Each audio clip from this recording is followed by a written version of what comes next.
Michael Buble is known worldwide for his distinctive smooth style, but before he was at the top of the charts, he was a talented but unknown singer from Canada with a dream of becoming a star. Joining us today is Beverly Delich, a talent agent who helped launch Michael's career. Beverly recently wrote the memoir, Come Fly With Me, Michael Bublé's Rise to Stardom. She's here on Connecticut Style. Nice to have you here, Beverly. Nice to be here, thank you. So let's start from the beginning. How did you meet Michael Buble? Well, I was organizing talent contests throughout the city of Vancouver at various clubs and restaurants, etc. And he was one of the entrants. Mm-hmm. And so he was so cute because he kept coming over to the judges and saying, when are we on? Are we on? Is it going to be starting pretty soon? And one of the judges turned to me and said, who is that? And I said, well, he's one of the contestants, right? And so when he got up to sing, the place just went crazy. He was just outstanding. Mm-hmm. And so when I looked at the his entry form to find out a little bit more about him, which I hadn't done, I found that he was 18 and underage. So I went over to him and I said, Michael, I have some good news and some bad news. The good news is you won the contest, and the bad news is I have to disqualify you because you're underage. Wow. That was devastating for him.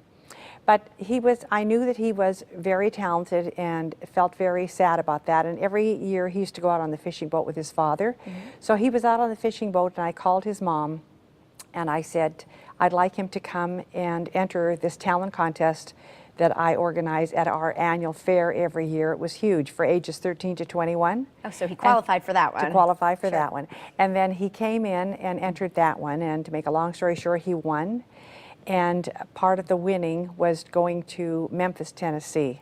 Every year I used to take the winner. Okay. And so on the way, he didn't win down there, but when we came back on the airplane, he asked me to be his manager. And I said to him, what do you need a manager for? And he said, this is what I'm going to do the rest of my life. And I said, well, let's just see how it goes. And he had said, I'll give you 15%. And you had said, 15% of nothing isn't a whole lot, right? Exactly. And that's exactly right. And I thought that was such a, I almost named the book after that, 15% of nothing. Mm-hmm. And and I said, well, why would you even want me for your manager? And he said, because you were there all the time in Memphis and the other contests, but you're not like a parent and you don't hover and people take you seriously. You're very professional. There you go. Well, let's take a look at some pictures from the early days and you can explain what we're looking at, Beverly. This is the contest that Michael won. Okay. You can see the change in him now. That is one of the representatives from the exhibition and Michael holding his plaque. Very good. He was just 19. Wow. You could certainly see the resemblance, though. Yes, yes. And then moving along to this one. This is at Bublé, the club that he performed for 9 months when he was just learning. And I had that little statue made for him like he performed.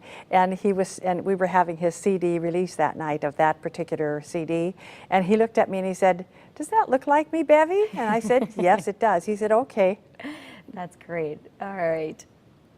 And this is one of our marquees at one of the theaters in Vancouver when he had a show there. Very good. I mean, we'll continue to put the pictures up there. There's the two of you. How hard was it to break into the music business when you both were starting off? Well, it was very difficult. But you see, Michael was such a good performer. He could have performed like that the rest of his life. Mm-hmm.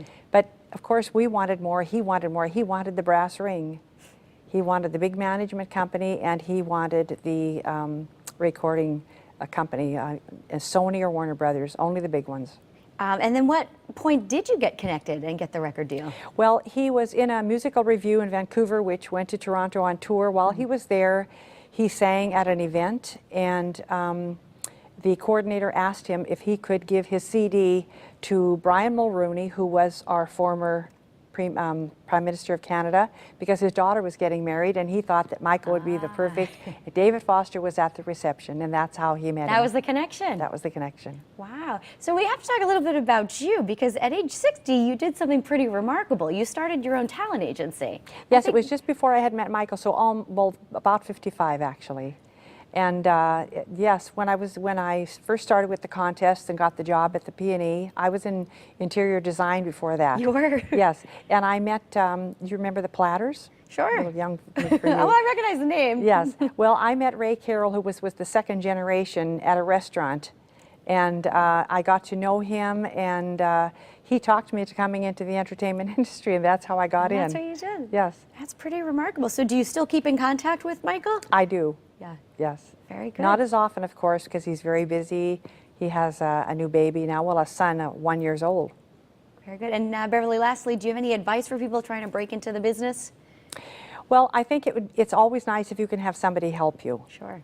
That's the big thing. And there's, you know, the industry is so much different even from when I was in with Michael. Now you can do so much on your own to begin with. You don't have to give all of the money away, but it helps if you have somebody to help you, a good agency to look after you. Mm-hmm. Very good. Well, the name of the book is Come Fly With Me, Michael Bublé's Rise to Stardom. Can we find it just about everywhere? If it's not in the bookstores yet, they definitely can find it on Amazon.com. It gets to your house in like 2 days. Perfect. Beverly, thank you so much for being here and sharing the story with us. Thank you.